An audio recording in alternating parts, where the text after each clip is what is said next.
Un jour, avec mon épouse, on décide d'aller manger un hamburger. Parce que moi, j'aime bien les hamburgers, avec des frites, et donc on décide d'aller manger un bon hamburger. Alors, pas le hamburger de chez Mes couilles Mickey, hein.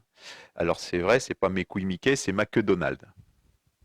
Mais donc, pas le hamburger de chez McDo, avec la viande qui est toute plate, hein, bien cuite, comme ça vous êtes sûr de ne pas être malade.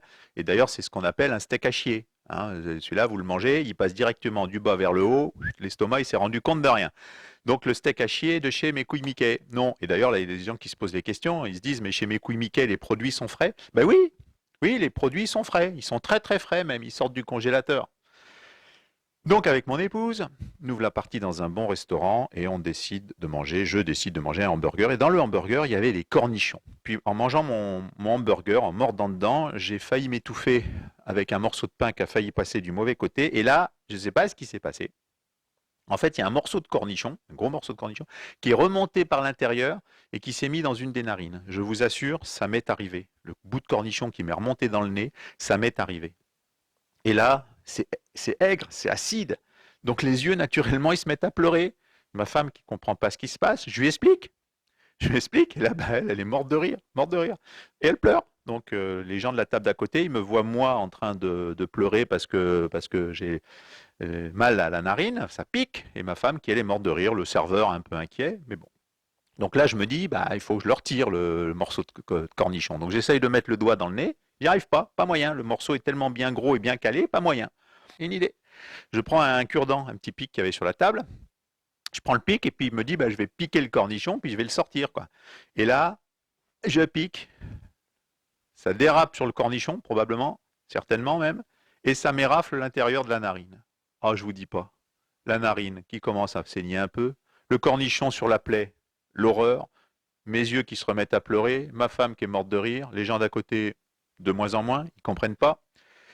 Et puis, ben, que faire? Que faire? Ben, rien. Donc on décide de manger comme si, je décide de continuer de manger comme si de rien n'était. Je mange mon hamburger et après on est au dessert. Et au dessert, une mousse au chocolat. Assez liquide, mais une bonne, une mousse au chocolat. Et là, pendant que je commence à manger, je ne sais pas ce qui s'est passé. Une envie d'éternuer d'un coup. Et là, atchoum, le morceau de cornichon qui est parti, mais alors, telle une balle, dans la mousse au chocolat, bonnes éclaboussures, un peu de morve qui est tombé, avec un bon caillot de sang qui s'était formé à cause de la plaie que j'avais créée avec le cure-dent.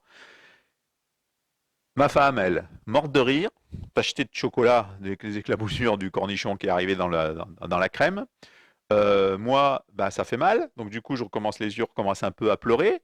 Les gens d'à côté, alors là, ils comprenaient plus, mais c'est pas qu'ils comprenaient plus, c'est que là, ça les a pas amusés du tout, parce que le morceau de cornichon avec la morve et le caillot de sang qui tombe dans la mousse au chocolat, figurez-vous que eux aussi, ils étaient en train de manger des mousses au chocolat, donc ça a mis fin à leur repas. Voilà, et ce qui est surprenant, c'est qu'on n'a jamais retrouvé le morceau de cornichon, jamais. Je sais pas ce qu'il est devenu. Il n'était pas dans la mousse, on ne sait pas. Donc il y a quelqu'un qui va le retrouver collé un jour quelque part en se demandant ce que c'est. Et puis pour finir, je vais vous raconter l'histoire. C'est deux copains qui se rencontrent et puis il y en a un, il a deux yeux au beurre noir. Alors l'autre il lui dit mais qu'est-ce qui t'est arrivé? Il dit bah c'est parce que j'étais au restaurant. Il dit t'as été au restaurant et tu t'es pris t'as deux coca. Il dit oui mais qu'est-ce qui s'est passé? Il dit bah j'étais assis tranquillos tout seul, je mangeais, puis en face de moi, il y avait une autre table, devant moi, il y avait une autre table avec un couple, une nana face à moi, et puis un mec de dos. Puis la nana, elle était mignonne, mais elle avait l'air de se faire chier, elle avait l'air de se faire chier. Puis à un moment donné, le serveur lui a amené son plat, puis j'ai vu qu'elle cherchait quelque chose. Alors je me suis dit, bon, c'est peut-être le sel qu'elle veut, parce qu'il n'y en a pas sur sa table, et puis moi j'en avais. Donc je lui fais signe, hein, comme ça. Et à ce moment-là, il y a son mec qui s'est retourné, et il a cru que je m'y mets une branlette à sa femme. Donc il s'est levé, puis il m'a mis un pain. Bon, j'ai pas voulu faire d'histoire, personne, le serveur, personne n'a rien dit. Donc, bah, continue à manger. Puis au deuxième plat, j'ai vu que sa femme, elle cherchait quelque chose. Alors je me suis dit, bon, si c'est pas le sel, c'est peut-être le poivre. Alors pour rendre service, j'ai voulu faire le signe du moulin à poivre hein, pour faire. Voilà. Et là, son mec, il s'est retourné et puis ben, il m'en a foutu un deuxième. Prochaine fois que vous irez au restaurant, vous penserez à moi. Merci beaucoup.